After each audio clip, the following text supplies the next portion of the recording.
quote, Mr. Chair, ang sinasabi kanina ng mga wholesalers, hindi namin maintindihan kung ano ang nangyayari.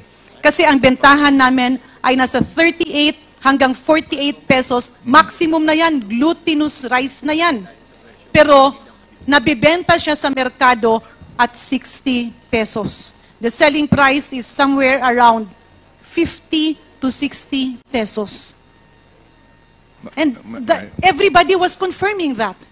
So may we again ask, Mr. Chair, the Department of Agriculture, nung tinanggalan ng power ang NFA na magbenta through NFA rice retailers in the public markets, nagkaroon ba ng tila abuso sa baba at collusion sa mga middleman na parang ang nangyayari is when the cat is away, the mouse will play. Kaya kanya-kanya silang pataasan ng presyo. Okay. So sa pananaw niyo po, ano po ang nagiging major determinant in terms of the price of rice in the Philippines? Is it the local farmers? Is it the rice produced by the local farmers? Or the imported rice?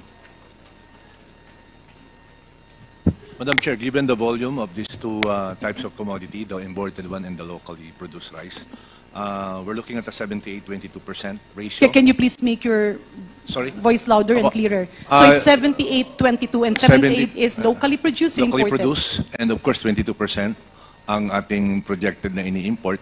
So by that number po, mas malaki po talaga yung yung impact ng local. So ulitin po natin. Sa konsumo ng bigas sa Pilipinas, if we talk about the whole pie, 78% ng kinukonsumo ng Pilipinas, ng Pilipino, ay nanggagaling sa locally produced rice, while 22% 22% is coming from imported rice. Do you confirm that? Yes, ma'am, that's based on data po. Okay. So sa ganong sitwasyon, sino po ang nagdedetermine ng presyo? Yung locally produced rice or yung imported rice?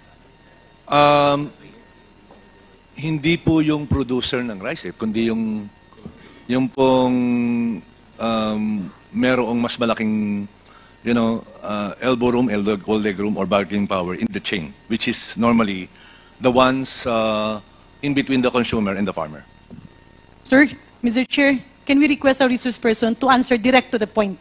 Who is the major influencer of the price of rice? I would say it's the trader and those who are in the processing. By processing, you mean the millers? The millers, opo. Ibig sabihin yung mga kapitalista ng ating farmers. Yun po yung sa tingin namin na mas may malaking influensya sa ngayon. Ilan po ang total consumption ng bigas ng buong Pilipinas on an annual basis? Kukunin po namin, ma'am, para accurate lang po yung figure. Can you confirm the figure of 16 million metric tons? That's more or less the figure that we have, Madam Chair. Sorry, that's... Mr. Chair, with all the indulgence of Congarin, yung mga sagot kasi na more or less, i-compute pa namin. Tagal na sa DA to, Mr. Chair eh. Ba't ganun yung mga sagot nila? More or less, ko-compute namin. Di ba bago sila pumunta dito, Mr. Chair, it's very unfair for Congarin na ganun sagot nyo. Precisely, Mr. Chair, and you got it right. Opo. I really do not want to ask questions anymore, but I cannot feel the sincerity of the DA family, not the Secretary, but the other representatives of the Department of Agriculture who has been frequently present in the Quintacom. Hindi po kasi ibig sabihin na kapag present kayo dito ay okay na. Ang kailangan natin na yung puso at totoo yung intensyon na ibaba yung presyo ng bigas. Because it's a basic question at paulit-ulit na tinatanong yon. How much is our consumption of rice? I actually heard the figure of 16 million metric tons, I think, if I remember it right, from Secretary Kiko Laurel earlier today in Bulacan. So please confirm that kasi baka ibang sinasabi niya, iba naman ang sinasabi niyo. Eh di wala tayong solusyon dito. Ang total po ay 16,553,247 total utilization po. Kung saan 14,939,541 po yung para sa food. Okay. Thank you for that, Mr. Chair. So ang ibig sabihin, 78% ng kinakain ng mga Pilipino na bigas ay nanggaling sa ating local farmers. 22% ang nanggaling sa imported. And if you talk about business-wise, it simply means, ang ibig sabihin noon, yung player, yung nagdidikta ng presyo, ay ang local na presyo. Unless the importers will not be in cahoots with the financiers of the local farmers and sell their price based on an acceptable profit from the landed cost. Ang ibig sabihin, dapat yung 22%, and that is how many million metric tons? Nung 2023 po is 3.611024. Nung Sorry, 6. Apo. 3.6 po. And ngayon po naman, 2024, ang projected po is 4.6. 4.6 million metric tons. So Apo. that's roughly 46 million kilos. Kilos, apo. Tama po? Apo. Okay. Kaya ko ito pinupunto, Mr. Chair, kasi napaka-importante ng role ng NIA. Because if NIA can improve the efficiency of our farmers, then we will have a partial solution to the problem. Next, I believe that NIA was orienting us earlier, Mr. Chair, about the contract growing scheme nung palay. Bakit po nito ginagawa? Dahil nakita po dun sa previous Quintacom hearings na ang nagiging problema, yung farmers actually, konti ang kinikita, yung totoong farmers. Kasi, ang nangyayari ngayon, yung mga farmers, kontrolado na sila ng mga kapitalista who are taking advantage of them. Ibig sabihin, sila ang nagbibigay ng binhi, farm inputs, sila nagkakapital, at obligado silang yung mga farmers na sa kanila din ibenta. Can we confirm this from Administrator Guillen? Yes, ma'am. Tama po kayo. In fact, again, ang talagang tungo po ng programa ng contract farming, simula pa lang po yun. Pero ang end goal po niya is to empower yung ating mga farmers para hindi na lang palay ang ibenta kundi bigas. Yung makapture ba nila? Ibig sabihin, yung role ng mga kapitalista ay ginagampanan nyo pakonti-konti para malaki ang kita ng totoo, real farmers, and they will not be bound or tied by the dictates of those who would lend them farm inputs and seeds. Tama po yan, ma'am. Kaya nga, sinisikap namin magtayo ng isang cooperative per town. Dahil tignan nyo po, kung merong sariling cooperative ang ating mga farmers, ma-empower natin sila doon, hindi naman din natin mawawala yung mga traders, nandiyan pa rin sila. No po. Kasi, again, ang target natin would be, in the end, complementation, ng hindi naman competition talaga na matindi. Ano? Pero ang Ang ibig nyo lang po sabihin is dahil yung farmer ay nakatali. Because napipilitan silang umutang ng napakalaki ng interest at hindi sila pwedeng magbenta ng tamang presyo ng kanilang palay. Kaya lubog na sila sa utang, ang liit pa ng kita, pero yung kumikita, ang hindi masyadong naghihirap. Kaya ito ngayon ang pinapasok ng NIA sa inyong rice contract growing program. Do we get it right, Mr. Chair? Yes, ma'am. Admin Guillen? Actually, In other words, will you confirm my statement that there is apparent collusion among financiers of our local farmers? Because they're controlling 78% of the rice being consumed by the Filipinos.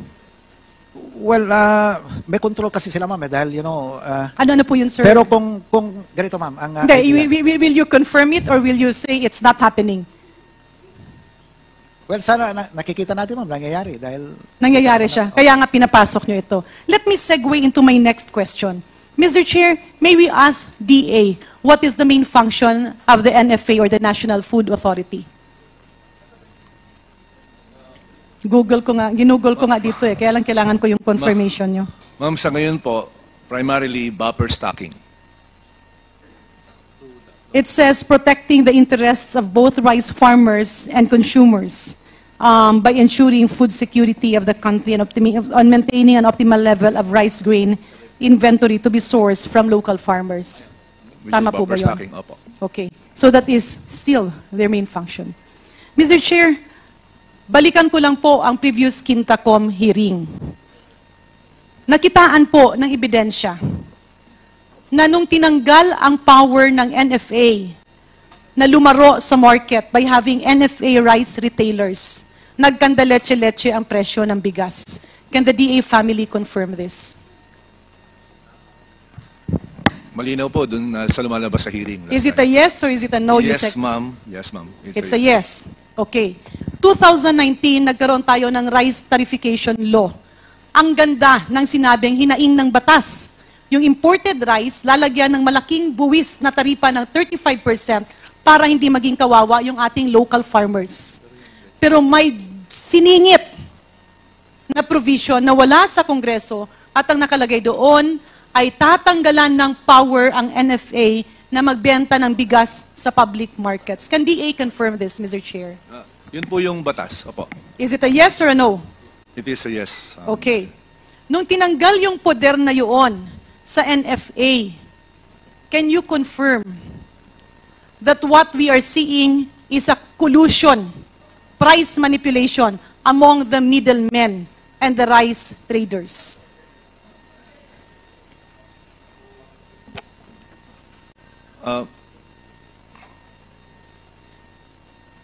Right now, ma'am, wala po kami sa position, ako personally, to confirm Hindi, that. sa pananaw niyo Mr. Chair, nga. again with the indulgence of Congresswoman Garin, these gentlemen had been with the Department of Agriculture for quite some time.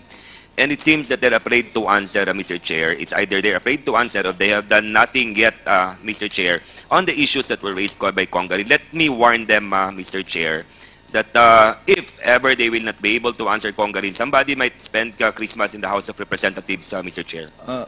Madam Chair, the question is asking for a conclusion. Mr. Chair, I'm not asking for a conclusion. Let me reiterate my question. And Mr. Chair, with due indulgence, and I hope the DA family will understand this, the reason why we keep on asking this, kasi kailangan kasi makita ng taong bayan na seryoso kayo na ipababa natin ang presyo ng bigas by not tolerating the apparent collusion that is happening among the middlemen. Kanina, klarong-klaro na sinabi ng ating mga wholesalers before our secretary, your boss, Secretary Kiko Laurel, lahat sila, hindi isa, hindi dalawa, lahat sila na nandun sa intercity. Pare-pareho sila ng sinabi. And we even have the list of prices that they were selling to retailers and middlemen.